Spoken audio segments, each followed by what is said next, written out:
આ મોર નજીકમાં છે તો આપણે એક ઉતારી લઈશું. બોલી ગયો પણ રહેશે. જુઓ તો મોર ભગવાન કૃષ્ણને પણ બહુ વાલો હતો મિત્રો. અને ભગવાન જય શ્રી ગુરુદેવ, જય શ્રી રામ, હર હર મહાદેવ, જય શ્રી કૃષ્ણ ભગવાન, જય શ્રી બાબા રામદેવ પીર રણુજાવાળા, સનાતન ધર્મ કી જય હો મિત્રો.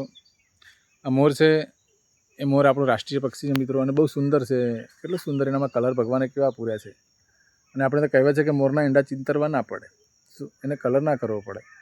મોરના ઈંડા ચિતરવા ના પડે એમ મોર છે ને એનામાં રંગ ભગવાને પૂર્યા છે. ખરેખર બહુ ભગવાનની કળા કેવી છે. અને મોર પણ કળા કરે છે મિત્રો. કોઈ દિવસ ચોમાસું છે તો કળા કરતો મોર હશે તો પણ આપણે વિડીયો બનાવીશું એનો અને મૂકીશું, જે શહેરમાં રહેતા હોય ના જોઈ શકતા હોય એને. અને ભગવાનની કળા કેવી છે જુઓ ને મિત્રો, કેટલો સુંદર બનાવ્યો છે મોર. અને ભગવાન એને કૃષ્ણ ભગવાન એને એનું પીંછું મુગટમાં રાખ્યું છે. એનું પણ એક કારણ છે કે રામ અવતારમાં ભગવાન જંગલમાં હતા અને સીતાજીની શોધમાં હતા. એટલે રામને અને લક્ષ્મણને તરસ લાગે છે મિત્રો, તો પાણી શોધતા હોય છે. તો મોર જંગલમાં હોય છે અને મોર બોલે છે કે રામ ઓયા આવો. તો રામ ત્યાં જાય છે અને કહે છે કે અહીંયા સરોવર છે. મોર બતાવે છે કે અહીંયા જંગલમાં અમુક જગ્યાએ સરોવર છે, તમે ત્યાં પાણી પીવા જાઓ. તો રામ મોરની વાત સાંભળે છે અને ત્યાં પછી એમને પાણીનું સરોવર મળે છે. મોર પણ સાથે જાય છે. મોર પણ સાથે જાય છે રામના અને પાણી બતાવે છે. અને રામને લક્ષ્મણ પાણી પીવું હોય છે પણ પાણી પાછું તો રામ પાસે એ વખતે કહે છે કે અત્યારે તો હું તને બદલો આપી શકતો નથી, ત્યાં મને પાણી બતાવ્યું છે, પણ આના પછી હું કૃષ્ણ જન્મ મથુરા ગોકુળમાં લેવાનો છું. એ વખતે તને હું તારે પીંછ છે ને મારા માથા ઉપર રાખીશ. તો પછી કૃષ્ણ અવતારમાં ભગવાન છે ને આ મોરનું પીંછું એમના મુગટ પર હોય છે મિત્રો. આપણે ફોટામાં પણ જોઈએ છીએ. એટલે મોરને એટલો રાખે છે. અને પાણી ઊંડું હોય છે સરોવરમાં, પહાડોમાં, જંગલમાં મિત્રો.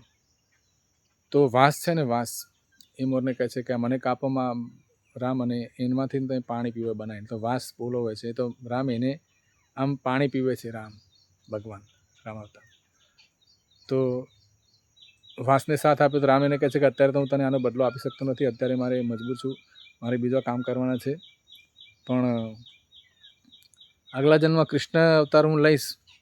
એટલે વાંસ તે મને પાણી પાયું છે ને આ મોરે બતાવ્યું છે, એનું પીંછું હું મુગટમાં રાખીશ. અને આ વાંસે મને પાણી પાયું છે ને તારા દ્વારા ઊંડું પાણી તેમને વાંસમાં પાણી પીવે છે. તો વાંસને કહે છે કે હું તારી વાંસળી બનાવીને આ જેમ હું પાણી પીવું છું ને એમ વાંસળી બનાવી તારા વાંસની હું વાંસળી બનાવી અને મારા મોઢામાં હું હરદમ રાખીશ અને એના સૂર રેલાવીશ.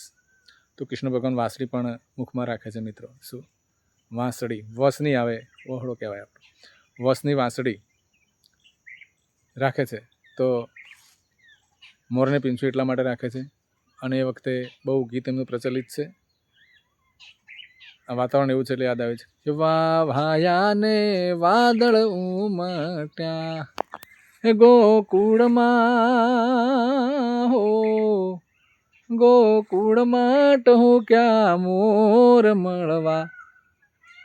ટહુકી રહ્યા છે.